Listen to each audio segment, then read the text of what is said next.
Hi guys, welcome to KP classes. If you are studying in class 12th or 11th, you must be aware of the CUET examination.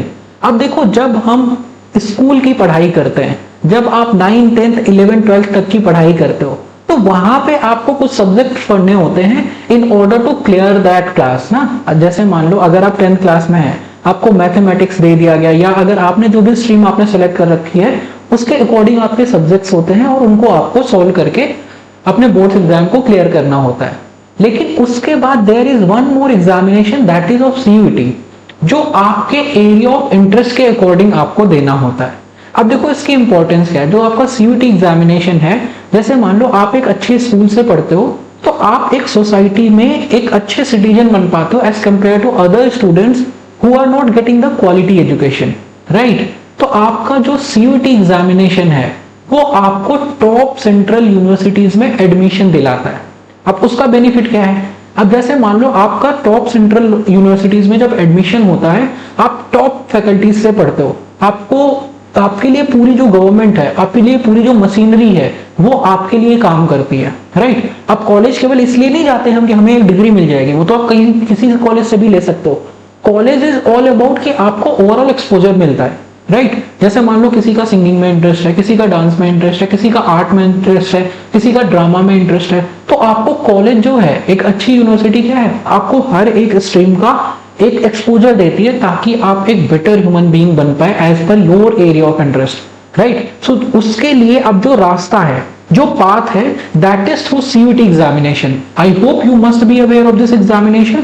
लेकिन अगर आप नहीं जानते, will be discussing in detail कि आपका जो CUET है उसका पैटर्न क्या है, और उसके लिए आपका जो क्वांटिटेटिव एप्टीट्यूड का पार्ट है उसकी तैयारी आपको किस तरीके से करनी है, so that you can fetch maximum marks in the quantitative aptitude section. उससे पहले हमें जो एग्जाम है उसके पैटर्न को समझना होता है। You must be knowing that CUET 2025 examination is divided to 3 parts, जिसमें आपका जो पहला पार्ट है, part 1 is of language part, जो आपका पार्ट 2 है that is of domain test, और जो आपका पार्ट 3 है that is of general test. अब अगर देखो, ये एग्जाम आपका 3 पार्ट्स में डिवाइडेड है, जिसमें आपका पहला हो गया लैंग्वेज पार्ट, दूसरा हो गया डोमेन वाला, और तीसरा हो गया आपका जनरल टेस्ट। लेकिन इसको पढ़ने के लिए you must be aware of this thing कि आपका जो डोमेन सब्जेक्ट है ना, वो आपके एरिया ऑफ इंटरेस्ट पे डिपेंड करता है। अब जैसे मान लो आप डिसाइड करते हो मुझे LLB करनी है, I want to pursue 5 years LLB from top central law university, then in that case आपका डोमेन सब्जेक्ट लीगल स्टडीज होगा।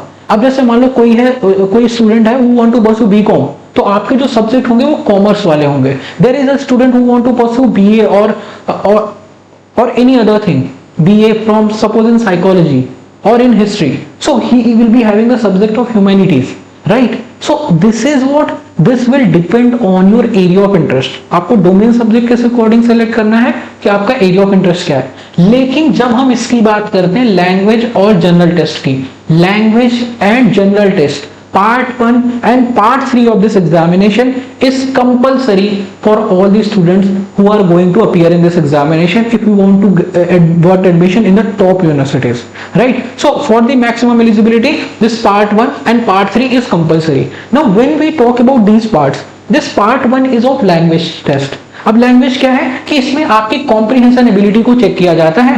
अब चाहे आप इसमें हिंदी वाले ऑप्शन को सिलेक्ट कर सकते हो, चाहे आप इंग्लिश वाले पार्ट को सिलेक्ट कर सकते हो। लेकिन जब हम जनरल टेस्ट की बात करते हैं, अब जनरल टेस्ट में भी आप अपने लैंग्वेज के अकॉर्डिंग हिंदी या इंग्लिश सेलेक्ट कर सकते हो, लेकिन उसके लिए आपको सीखना क्या है? You have to learn quantitative aptitude, you have to learn logical reasoning, you have to learn GK and current affairs, you have to learn English. अब ये GT वाला जो पार्ट है, क्योंकि आपका जो स्कोर कार्ड है ना, वो आपके तीनों जो पार्ट्स हैं उनके बेसिस पे बनता है। आपका टोटल 800 में आप कितना स्कोर लेकर के आते हो, उसके बेसिस पे आपको एडमिशन मिलता है। So general test and language test is also compulsory for all the students. अब देखो इसको करना कैसे है, कैसे हम इसका जो क्वांटिटेटिव एप्टीट्यूड वाला पार्ट है उसकी तैयारी हमें कैसे करनी है, वो हम आज की क्लास में सीखने वाले हैं। अब देखो क्वांटिटेटिव एप्टीट्यूड है क्या, सबसे पहले तो हमें ये समझना होता है। क्वांटिटेटिव एप्टीट्यूड आपका जो 10th क्लास की मैथमेटिक्स है ये वही है, ठीक है। उसका थोड़ा सा अपडेटेड वर्जन आपको यहाँ पे पढ़ने को मिलता है CUET एग्जाम में। अब बहुत से स्टूडेंट्स को ऐसा लगता है कि हमें तो यूनिवर्सिटी से ग्रेजुएशन करनी है ना, उसके लिए हमें क्वांटिटेटिव एप्टीट्यूड, लॉजिकल रीजनिंग, ये सब क्यों पढ़ना है? आपका सोचना सही है, लेकिन अगर आप एक स्टेप डाउन जाकर के इसको देखोगे, आप कोई भी एग्जाम उठा के देख लो, आप चाहे सीपीएससी का एग्जाम देख लो, चाहे आप कैट का एग्जाम देख लो, जितने भी प्लेसमेंट टेस्ट, जितनी भी गवर्नमेंट जॉब्स के आपके एग्जाम होते हैं, उसमें आपका quantitative aptitude, logical reasoning, English, GK and current affairs is there. 95% of examination में आपका ये पार्ट आता है, राइट? तो उसकी तैयारी अगर आप आज से करते हो तो आप सोचो, आपका एक टॉप सेंट्रल यूनिवर्सिटी में एडमिशन तो होता ही है, उसके साथ साथ जब कल को आप गवर्नमेंट जॉब में एग्जाम देने के लिए जाते हो या किसी प्लेसमेंट टेस्ट में आप बैठते हो, वहां पे भी आपको एज मिलता है। So better is to start early and learn this. तो आपको इसका जो बेनिफिट है वो थ्रू आउट मिलता रहेगा। चलो ये तो हो गई बात। अब देखो क्या हो गया, क्वांटिटेटिव एप्टीट्यूड हम करते कैसे हैं। अब बहुत से स्टूडेंट्स ऐसे होते हैं जो मैथ्स जिनका बैकग्राउंड नहीं है, जो ह्यूमैनिटीज बैकग्राउंड से हैं, जो आपके आर्ट्स बैकग्राउंड के हैं, उनको मैथ्स को लेकर के बड़ा डर रहता है कि हमें तो कैलकुलेशन समझ नहीं आती। तो क्या कोई तरीका नहीं है? हो सकता है कि कोई तरीका हो जिससे हम उसको आसान बना सके, राइट? तो हम वही सीखते हैं। अब देखो स्कूल में मैथ क्यों नहीं समझ आती, क्योंकि हम वहां पे मैथ को समझने से ज्यादा याद करने पे फोकस करते हैं। आप क्या करते हो, आपको अगर कोई भी चैप्टर है, आपने उसके लिए फॉर्मूलेज याद कर लिए। अब क्या होता है, जैसे मान लो क्वेश्चन आया, आप सोचते हो कहीं से मैं वो फॉर्मूला लगा दूं कि हमारा आंसर आ जाए, और फॉर्मूला नहीं लगता क्योंकि हमें मैथ की फिलॉसफी तो समझ नहीं आती। तो हमें वही समझना होता है। And I'll be teaching this quantitative aptitude without using even a single formula for the same. Although हम फॉर्मूले बताते हैं, but we don't recommend to learn any of the formula. So that is the approach that we follow here. अब देखो पढ़ने का तरीका क्या है। जैसे देखो आपको याद होगा, जैसे हम इसको हमने मॉड्यूल 1 में डिवाइड कर रखा है। हम जो 10th क्लास है उसमें या उससे पहले भी हम ये टॉपिक पढ़ते हैं आपका परसेंटेज, फिर उसके बाद हम उसमें पढ़ते हैं आपका रेशियो। चलो रेशियो पे बाद में जाएंगे। जैसे हमने पहले कहा आपसे हम परसेंटेज पढ़ते हैं, तो आपने परसेंटेज पढ़ लिया, फिर उसके बाद जैसे ही प्रॉफिट परसेंटेज आता है हम फॉर्मूला याद करने लगते हैं, फिर जैसे ही लॉस परसेंटेज आता है हम फॉर्मूला याद करने लगते हैं, फिर जैसे ही डिस्काउंट परसेंटेज आता है हम फॉर्मूला याद करने लगते हैं, फिर जैसे ही रेट परसेंटेज जिसमें आपका सिंपल इंटरेस्ट, कंपाउंड इंटरेस्ट आता है हम फॉर्मूला याद करने लग जाते हैं। अब सोचो इतने सारे टॉपिक, इतने सारे फॉर्मूले कौन याद रखेगा, किसको याद रहेगा? तो इसीलिए हम ये अप्रोच बिल्कुल फॉलो नहीं कर सकते for a competitive exam, for a entrance exam. तो अब तरीका क्या है? अब देखो जैसे what I am saying is आपको केवल परसेंटेज अच्छे से समझना है। कैसे समझना है? Will be dealing with that. Percentage अगर आपने अच्छे से समझ लिया, आपका profit percentage is nothing but an application of percentage, आपका loss percentage is nothing but an application of percentage, आपका discount percentage is nothing but an application of percentage, आपका rate percentage that involves your simple interest and compound interest is also an application of percentage. अब सोचो आपने केवल और केवल percentage का concept अच्छे से समझ लिया। जैसे ही आपको इसके कॉन्सेप्ट समझ आए, आपका profit percentage, loss percentage, discount percentage, simple interest, compound interest, आपके 5 to 7 टॉपिक्स उसी एक मॉड्यूल में खत्म हो गए। तो जब आप इस तरीके से पढ़ते हो, then you will not be having fear of facing math, you will be having fun solving maths. मतलब it's like playing a game.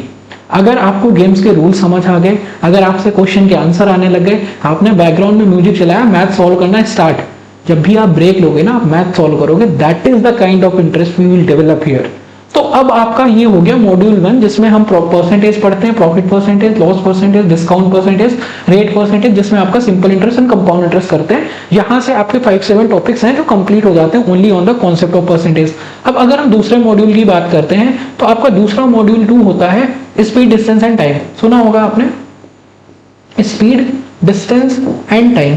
अब स्पीड, डिस्टेंस एंड टाइम को अगर आपने अच्छे से समझ लिया, उसी पे आपके बेस्ड कॉन्सेप्ट होते हैं जिनको हम बोलते हैं बोट्स एंड स्ट्रीम, जिनको हम बोलते हैं ट्रेन्स।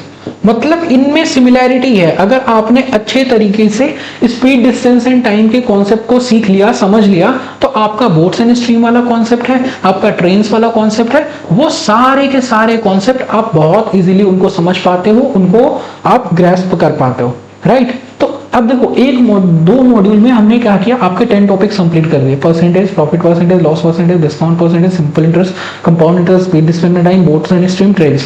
अब इनको पढ़ने में आप सोचो, अगर इतने सारे फॉर्मूले याद करो, किसको पसंद आएगी? आप नहीं, किसी को नहीं पसंद आएगा। आप समझ गए? So this is not about learning a formula, this is about the learning the philosophy behind the mathematics. So that is we learn here. सो ये हो गया आपका मॉड्यूल 2। अब मॉड्यूल 3 क्या है, जैसे मान लो हम क्या करते हैं, time and work and pipes and systems.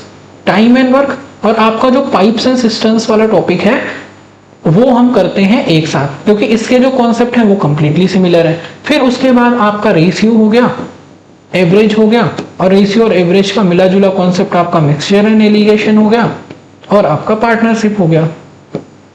इनको हम एक मॉड्यूल में करते हैं। ठीक है, अब इसमें देखो परसेंटेज में एक और आता है जो स्टॉक एंड शेयर का होता है, जो आपके एग्जाम के लिए इंपॉर्टेंट नहीं है, that is also an application of percentage. फिर उसके बाद आपके जो क्वेश्चंस होते हैं वो डेटा इंटरप्रिटेशन पे बेस्ड होते हैं। अब डेटा इंटरप्रिटेशन क्या है? डेटा इंटरप्रिटेशन इज समथिंग जिसमें आपका क्या है, जिसमें आपका tabular chart, pie chart, divide bar graph, radar DI, ये सारे क्वेश्चंस आते हैं। तो ये आपका एक मोटा मोटा ओवरव्यू है कि क्वांटिटेटिव एप्टीट्यूड में आपके क्वेश्चंस कैसे आते हैं, कौन कौन से टॉपिक्स हैं जिनसे आपके क्वेश्चंस आते हैं। जैसे टाइम एंड वर्क हो गया, पाइप्स एंड सिस्टम्स हो गया। फिर उसके बाद आपका टॉपिक होता है मेंसुरेशन का, that is really important for examination. Mensuration हो गया जिसमें आपके 2D और 3D दोनों तरह के क्वेश्चंस आते हैं। 2D 3D में क्या फर्क है? 2D मेंसुरेशन में आपके जो क्वेश्चंस होंगे वो ऐसा हो सकता है, एरिया के बारे में बात करेंगे, पेरीमीटर के बारे में बात करेंगे, टर्फिंग कॉस्ट के बारे में बात करेंगे, फेंसिंग कॉस्ट के बारे में बात करेंगे। लेकिन जब हम 3D मेंसुरेशन की बात करते हैं, इसमें आपके क्वेश्चंस आपको याद होगा, आपके वो क्वेश्चंस आते हैं जो आपसे किसकी बात करते हैं, वॉल्यूम की बात करते हैं, कर्व्ड सरफेस एरिया की बात करते हैं, टोटल सरफेस एरिया की बात करते हैं, डायगोनल लेंथ की बात करते हैं। तो ये सारी चीजें हैं जो हमें सीखनी है, समझनी है in this 1 year of time, so that you can get admission in the top central university, right. अब ये तो हो गया आपका डिटेल्ड सिलेबस क्या है। चलो अब जैसे हमने मॉड्यूल 1 की बात करी, तो मॉड्यूल 1 आपका परसेंटेज होता है। चलो उसको भी देख लेते हैं कि भाई समझना कैसे है, कैसे हमें समझ आएगा परसेंटेज क्या है, कैसे करना है। हमने तो स्कूल में पढ़ लिया था, भाई परसेंटेज का साइन हटाया, डिनोमिनेटर में 100 आ गया, इतना ही आता है हमने। भाई परसेंटेज के जो क्वेश्चंस है ना वो कहने के लिए लिमिटेड है, बहुत वाइड, बहुत वास्ट टॉपिक है परसेंटेज।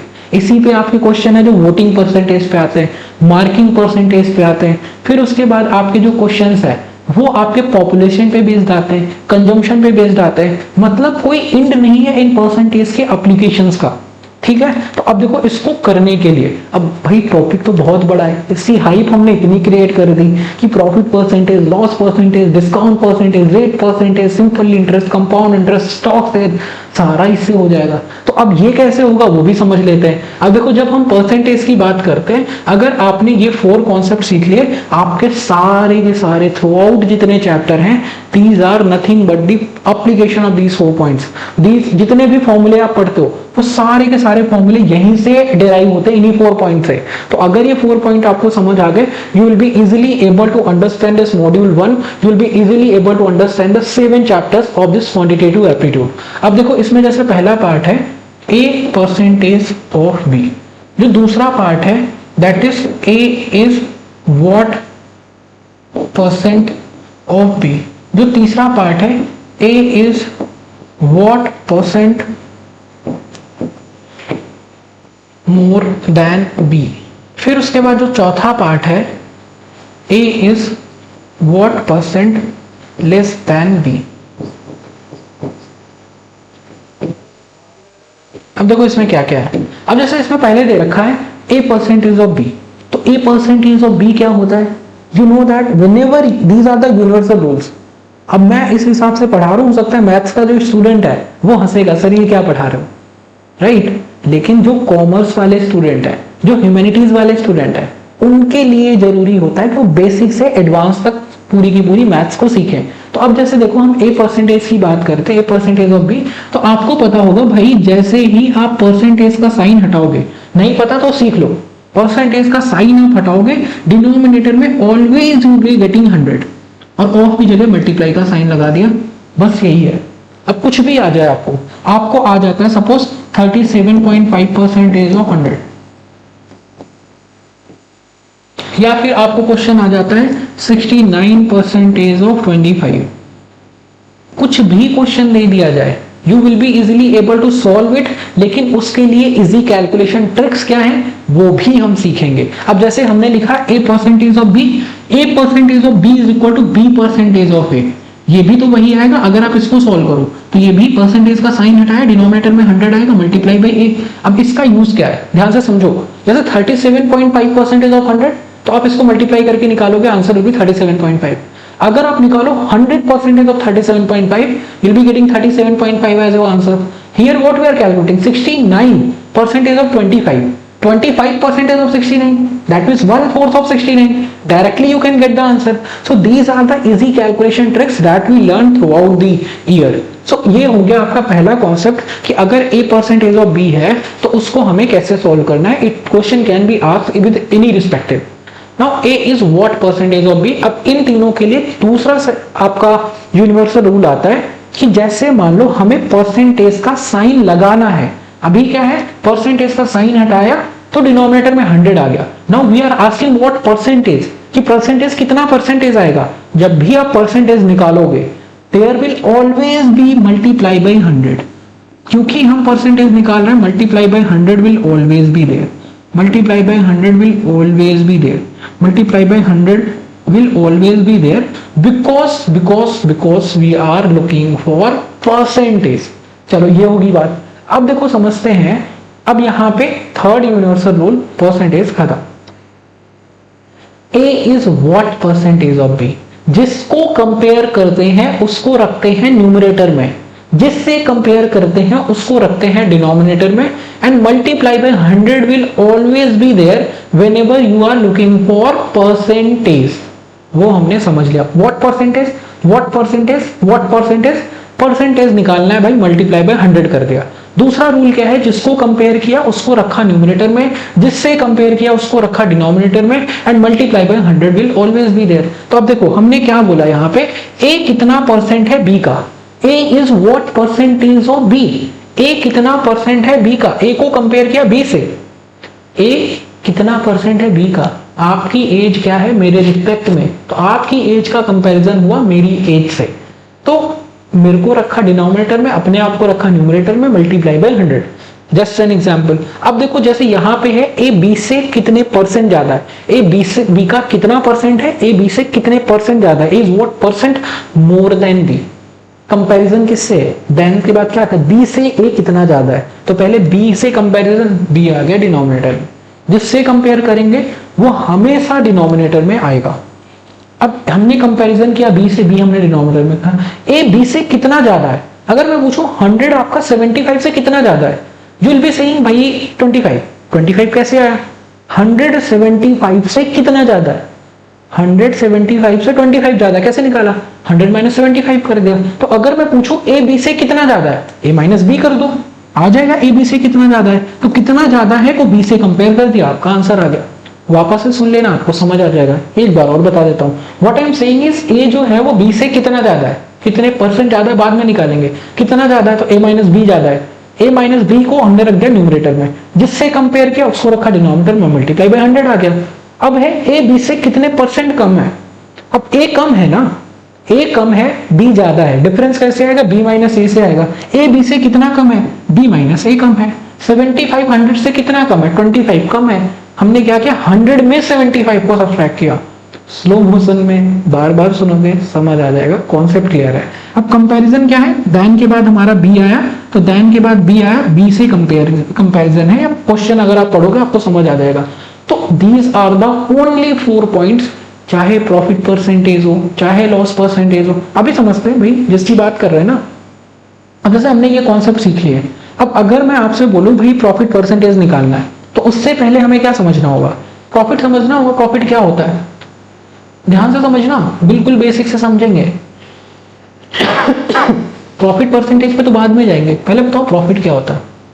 जैसे मान लो ये एक पेन है, मैं ये पेन परचेज करता हूं कितने रुपए में, मैं ये पेन परचेज करता हूं सपोज 100 रुपीज में। मैंने इस पेन को बाई किया, मतलब इसका कॉस्ट जो आया वो 100 रुपीज आया, इसका जो खर्चा आया वो कितना आ गया, वो 100 रुपीज आ गया। अब मैंने ये पेन परचेज कर लिया 100 रुपीज में। अब मैं सोचता हूँ इसको बेच के कुछ प्रॉफिट कमाया जाए। बेचा मैंने इसको 110 रुपए में, मैंने इसको 110 रुपए में बेच दिया। अब देखो 100 रुपए में मैंने इसको खरीदा था, 110 रुपए में मैंने इसको बेचा, मैंने कितना प्रॉफिट बनाया, मैंने 10 रुपए का प्रॉफिट बनाया। अब देखो अब जैसे हमें ये तो हो गया 10 रुपए का प्रॉफिट बनाया, ये क्या है selling price cost price subtract करके कितना प्रॉफिट बनाया, आ गया आंसर, ये इतना प्रॉफिट है जो हमने बनाया है। अब उसके बाद क्या है, अगर हमें यहां निकालना हो प्रॉफिट परसेंटेज क्या है, तरीका सीखना है हमें, वही निकलेगा A is what percent more than B, वहीं से ये फॉर्मूला आता है। अब देखो परसेंटेज का रूल क्या है, ए हमने क्या निकालना, प्रॉफिट परसेंटेज, ध्यान से समझना फॉर्मूला कैसे लगाते हैं, कैसे निकालते हैं, प्रॉफिट परसेंटेज निकालना है, ध्यान से समझना, परसेंटेज है ना, मल्टीप्लाई बाय 100 हमेशा रहेगा। अभी सीख किया है कि परसेंटेज निकालेंगे मतलब मल्टीप्लाई बाय 100 हमेशा रहेगा, और अभी हमने सीखा जिससे कंपेयर करते हैं वो हमेशा आपका डिनोमिनेटर में आता है। अब जैसे मान लो ये पेन मैंने 100 का खरीदा, अगर मैं 110 में बेचूंगा मुझे क्या होगा, प्रॉफिट होगा, अगर मैं 90 में बेचूंगा मुझे क्या होगा, लॉस होगा। लेकिन ये लॉस और प्रॉफिट किस पे होगा, कॉस्ट प्राइस पे होगा ना। अगर मैंने 100 का खरीदा, इससे ज्यादा बेचूं प्रॉफिट, इससे कम बेचूं लॉस, लेकिन ये होगा किस पे, कॉस्ट प्राइस पे होगा ना। कंपेयर आप किससे करो, कॉस्ट प्राइस से, कॉस्ट प्राइस से कितना ज्यादा प्रॉफिट, कॉस्ट प्राइस से कितना कम लॉस, तो जो कंपैरिजन है वो कॉस्ट प्राइस पे है। तो कॉस्ट प्राइस हमेशा आपकी डिनोमिनेटर में रहेगी, और न्यूमरेटर में क्या रहेगा, प्रॉफिट आपको कब होगा, जब आपका सेलिंग प्राइस ज्यादा होगा कॉस्ट प्राइस से। तो सेलिंग प्राइस कॉस्ट प्राइस से कितना ज्यादा है, प्रॉफिट, प्रॉफिट कैसे निकलेगा, ऐसे निकलेगा, कितने में खरीदा कितने में बेचा उसका डिफरेंस। अब यही मान लो अगर यहाँ पे ये आ जाए कि हमने 90 में बेच दिया, 10 रुपए का लॉस हो गया, तो अब क्या है, डिफरेंस ही रखना है न्यूमरेटर में, हमेशा डिफरेंस रखा न्यूमरेटर में, cost price multiply by 100, simple सा फॉर्मूला हो गया लॉस परसेंटेज का।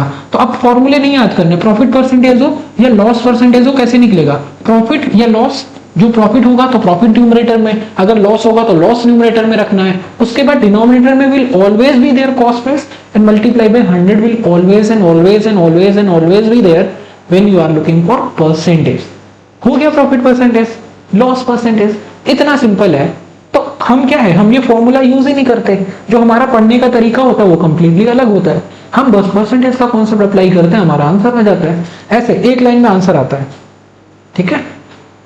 अब ऐसे ही जैसे प्रॉफिट परसेंटेज हो गया, लॉस परसेंटेज हो गया, वैसे ही भाई डिस्काउंट परसेंटेज आ जाता है। डिस्काउंट परसेंटेज क्या है, एक आपका क्या है, एक आपका डिस्काउंट परसेंटेज में आपको दो चीजें आती हैं, एक आपका मार्क प्राइस हो गया, एक आपका कॉस्ट प्राइस हो गया, एक आपका सेलिंग प्राइस हो गया। अब जैसे मान लो मैंने ये पेन खरीदा 100 रुपीज का, मैंने इसका एमआरपी ज्यादा डाल दिया, मैंने इसका मार्क प्राइस, मैंने इसका लिस्ट प्राइस बढ़ा के डाल दिया कि भाई ये मार्क प्राइस इसका 150 है और मैं इस पे डिस्काउंट दे रहा हूँ 10% का। 10% ऑफ 150 कितना होगा निकालना, 10% ऑफ 150 विल बी 15, 15 का आपने डिस्काउंट दिया 150 पे, तो आपका सेलिंग प्राइस आया 135। तो अब देखो यहां से आप तीनों चीजें सीख सकते हो। मैंने खरीदा सेम पेन 100 का, लेकिन मैंने दुकान में उसको रखा बोल के कि 135 इसका 150 इसका प्राइस है, लेकिन मैं 10% का डिस्काउंट दे रहा हूँ, 10% का हैवी डिस्काउंट दे रहा हूँ, तो ये आपको 15 रुपए कम में मिलेगा, आपको 135 रुपए में मिल जाएगा। अभी भी मैं जो प्रॉफिट बना रहा हूँ वो 35% का है, 35% का प्रॉफिट बनाऊंगा अगर मैंने 150 पे 10% का डिस्काउंट दिया। अगर 20% का डिस्काउंट दिया मतलब 30 रुपीज का डिस्काउंट दे दिया, 30 रुपीज का डिस्काउंट दिया मतलब 120 पे सेल किया, 20% का प्रॉफिट कमाया। तो जब आप इस तरीके से सीखते हो, सो maths does not become the part of your memory, math becomes your part of life style, कि वो आपकी लाइफ स्टाइल का हिस्सा बन जाती है। अब देखो ये जरूरी क्यों है, इसकी बात हमने स्टार्टिंग में भी करी थी, अब भी हम उसकी बात करेंगे कि अगर आप बहुत अच्छे तरीके से तैयारी करते हो, you will be getting admission into top central universities, law universities और एनी अदर यूनिवर्सिटीज ऑल्सो, ठीक है। तो अब उसका बेनिफिट क्या है कि आपको एक्सपोजर बहुत अच्छा मिलता है, आपकी ओवरऑल डेवलपमेंट में ये यूनिवर्सिटीज बहुत बड़ा कॉन्ट्रीब्यूशन करते हैं। उसके लिए जो रास्ता है वो हमने यहाँ डिस्कस किया कि ये रास्ता यहाँ से होकर के जाता है, ये पाथ है जिसको फॉलो करके हमें जाना है। अब इसकी अगर आप डिटेल्ड तैयारी करना चाहते हो, जिसमें हम सारे के सारे कॉन्सेप्ट इन्हीं तरीकों से सीखते हैं, जिसमें हम सारे के सारे कॉन्सेप्ट इन्हीं शॉर्ट ट्रिक्स के तरीके से सीखते हैं without learning any of the formula, we have launched CUET Udaan batch, जिसमें हमारे सारे के सारे डोमेन सब्जेक्ट, चाहे वो आपके ह्यूमैनिटीज के डोमेन सब्जेक्ट हो, चाहे वो आपके कॉमर्स के डोमेन सब्जेक्ट हो, चाहे वो आपके साइंस के डोमेन सब्जेक्ट हो, चाहे वो आपके आर्ट्स के डोमेन सब्जेक्ट हो, जितने भी आपके डोमेन सब्जेक्ट हैं, we cover all of that. along with that you'll be getting classes for language part and along with that you'll be getting classes for general test। तो तो इतना सारा आपको सभी के सभी जितनी आपकी एग्जाम की रिक्वायरमेंट है वो सारा का सारा आपको सीयूईटी उड़ान बैच में मिल जाता है। And this is not it, क्योंकि अभी आप 11th या 12th क्लास में हैं, आपको इसके साथ साथ अपने बोर्ड्स एग्जाम की भी तैयारी कर रहे हैं। तो अगर आप अपने बोर्ड्स एग्जाम की तैयारी भी करना चाहते हो अपनी सीयूईटी एग्जाम के साथ साथ, उसके लिए भी वी आर हैविंग ऑप्शंस जिसमें आपको सीयूईटी प्लस बोर्ड दोनों की क्लासेस मिलती हैं। सो this is something which is cost effective, which is efficient for your examination, that will add value to your life, that will add value to your examinations. So that is from my side. In case you are having any doubts regarding these courses, feel free to ask. You can call on the numbers that will be given in the description box. And again, if you are having any suggestion or any questions from us, you can let us know in the chat box. Again, thank you so much for watching this video. KP Classes, dedicated to excellence.